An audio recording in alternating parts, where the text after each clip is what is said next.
Carilah makna ubudiyah, pengabdian diri kepada Allah dengan merendahkan diri. Wakhfid janahaka limanittaba'aka minal mu'minin.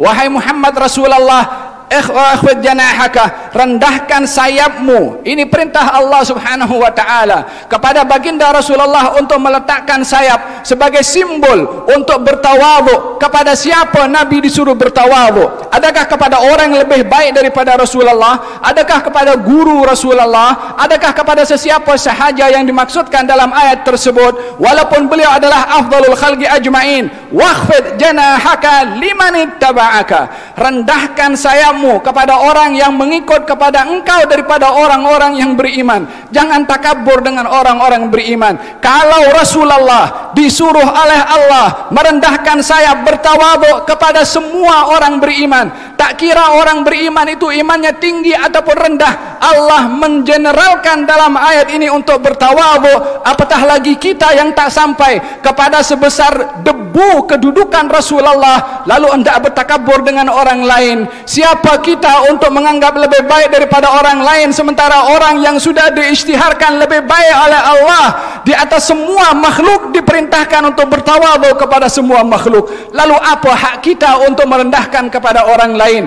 Bahkan merendahkan dengan kata-katanya, dengan typingnya, dengan WhatsApp-nya, dengan komennya melalui Twitter ataupun Facebook. Siapa kita merendahkan kepada orang lain, sementara Nabi yang diutus oleh Allah kepada kita diajarkan oleh Allah untuk bertawadhu. Belajarlah daripada ajaran yang Allah ajarkan kepada baginda Rasulullah untuk merendahkan diri, untuk bertawadhu. Anda akan diangkat darjatnya oleh Allah Subhanahu wa taala di dunia, sebelum di barzakh dan sebelum di akhirat nanti. Tetapi bila mana takabur di atas muka bumi ini, maka tiada kedudukan sebenar akan didapat di dunia, apatah lagi di barzakh, apatah lagi nanti di akhirat. Ambil makna daripada peristiwa Isra dan Mi'raj untuk merendahkan diri, menghinakan diri di hadapan Allah dengan melihat makhluk-makhluk Allah Subhanahu wa taala.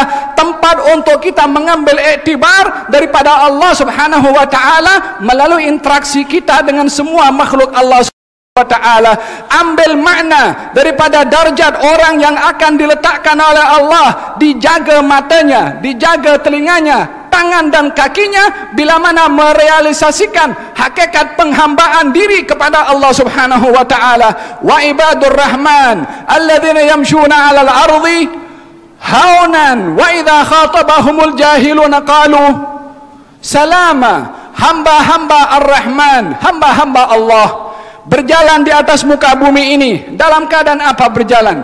Haunan, merendah diri. Wa idza khatabahumul jahilun, kalau ada orang jahil bercakap dengan dia, maki kepada dia, komen kepada dia, cakap hal-hal yang tak baik kepada dia, ini hamba Ar-Rahman, hamba yang mulia ini, apa sikapnya kepada orang yang memaki dan mencaci kepadanya? Qalu salama, mengucapkan kata-kata yang selamat. Tidak dibalas makian satu, dibalas dengan 1000 makian. Tidak dibalas caci satu, dibalas dengan 2 atau 3 kata-kata cacian. Hakadha hamba yang dipuji oleh Allah Subhanahu wa taala bila mana berinteraksi termasuk dengan orang-orang yang jahil, termasuk dengan orang-orang yang menghina kepada dirinya, adalah tidak mengambil sikap yang sama dengan orang tersebut. Karena berinteraksi dengan makhluk, dengan ajaran yang Allah ajarkan kepada dirinya, bagaimana berinteraksi dengan makhluk Allah Subhanahu wa taala. Oleh karena demikian Al-Imam Abdullah bin Alwi Al-Haddad mengatakan dalam bait syairnya, mengatakan ana abdun sarah fakhri dhimna faqri wattirari, saya ini hamba, sara fakhri, itu adalah hakikat bangganya saya, hakikat kegembiraan saya bila mana saya menjadi hamba yang tidak memiliki kepada dirinya karena dimiliki oleh Allah, tidak memiliki akal fikirannya karena dimiliki oleh Allah, tidak memiliki kepada kehendak dan kecenderungan hawa nafsunya karena dimiliki oleh Allah, sehingga tangannya tidak bergerak kecuali dengan sesuai yang dikehendaki oleh Allah, otaknya, akal fikirannya tidak berfikir kecuali kepada perkara yang disukai oleh Allah, tangannya dan juga kakinya tidak bergerak kecuali dengan apa yang diridhai oleh Allah, hatinya tidak mempunyai kecenderungan kecuali disesuaikan kecenderungannya dengan apa yang dikehendaki oleh Allah. La yu'minu ahadukum hatta takuna hawahu taba'an lima jitu bih. Tidak sempurna iman kamu, Tidak sempurna iman kamu, kata baginda Rasulullah, sehingga bukan matanya, bukan telinganya, bukan tangannya, bukan kakinya, bukan mulutnya, karena semua yang disebutkan tadi itu rakyat yang mengikut perintah pemimpin. Di manakah pemimpinnya? Hati. Hatta takuna hawahu, sehingga hawa nafsunya, keinginannya, kecenderungannya yang ada di dalam hati mempunyai kecenderungan dan keinginan sesuai dengan ajaran yang aku datang dengannya, baru dia dapat kesempurnaan iman. Karena lisan dan juga mata, telinga, tangan tidak akan bergerak kecuali mendapatkan instruksi daripada dalam hati. Dan bila mana hati tunduk kepada hawa nafsu, maka anggota tubuh badan ini akan ikut kepada apa yang dikatakan, apa yang mengikut kepada ini yang diberitahukan oleh hawa nafsu. Maka baginda Rasulullah terus menyentuh kepada akarnya, hatta takuna hawahu taba'an lima jitu bih, sehingga hawa nafsunya mengikut dengan ajaran yang aku datang dengannya. Hadirin hadirat yang dirahmati oleh Allah Subhanahu wa taala, ambillah makna daripada dua kejadian besar yang diberikan oleh Allah kepada baginda Rasulullah, Isra dan juga Mi'raj. Sebab faktor utamanya adalah merendah dirinya baginda Rasulullah kepada Allah. Semakin orang merendah akan diangkat derajatnya oleh Allah. Man tawadha'a rafa'ahu Allah. Orang yang bertawadhu akan diangkat oleh Allah Subhanahu wa taala. Jangan menghina kepada sesiapapun juga. Bihasbi imri'in minasyarr ayyahgira akhahul muslim.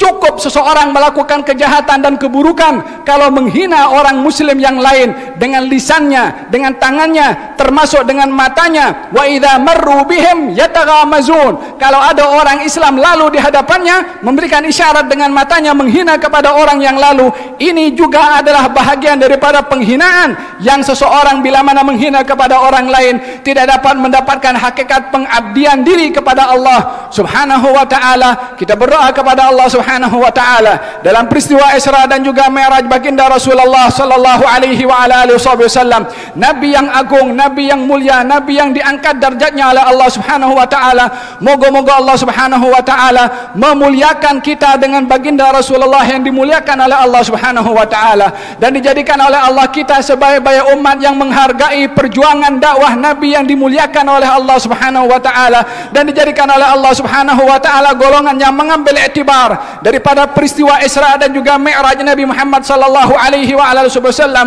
untuk dikenalkan oleh Allah kekurangan dan aib yang ada pada diri sendiri, dan kurang untuk melihat aib yang ada pada orang lain. Dan bila mana nampak aib orang lain, diberikan kekuatan oleh Allah untuk menutup aib orang lain, dan diberikan keupayaan untuk mengkritik kepada diri sendiri dengan kekurangannya untuk dapat dilengkapkan, agar supaya kita dapat mengenal Allah dengan mengenal kepada diri sendiri. Wa fi anfusikum afala tubsirun. Bukankah kepada diri kamu itu perlu kamu bertafakkur dan bertadabbur bagaimana kedudukan kita di hadapan Allah? Sudahkah Allah ridha kepada kita? Ataupun sebaliknya, carilah makna ini kerisauan kepada Allah Subhanahu wa taala, karena tak seorang pun dapat menjamin dirinya pada penghujung kehidupannya kecuali bila mana Allah berkehendak untuk menutupnya dengan husnul khatimah. Yang kita mengharapkan kepada Allah Subhanahu wa taala agar supaya Allah Subhanahu wa taala mendekatkan kita dengan Allah Subhanahu wa taala, dikenalkan oleh Allah terhadap kekurangan diri untuk kita dapat melengkapkan kekurangan tersebut. Mudah-mudahan Allah Subhanahu wa taala merealisasikan hakikat tawadhu kepada hati kita sebelum lisan dan perbuatan kita untuk kita diangkat oleh Allah Subhanahu wa taala. Dan moga-moga Allah Subhanahu wa taala menjadikan kita golongan orang yang menghargai hadiah yang dibawa oleh Rasulullah pada peristiwa Isra dan Mi'raj, berupa salat untuk kita jaga dengan khusyuk dan istiqamah melakukan salat insya-Allah. Dan moga-moga Allah Subhanahu wa taala anugerahkan kepada kita kesan dan buah daripada salat untuk dapat mencegah diri daripada perbuatan keji dan perbuatan mungkar. Amin Allahumma.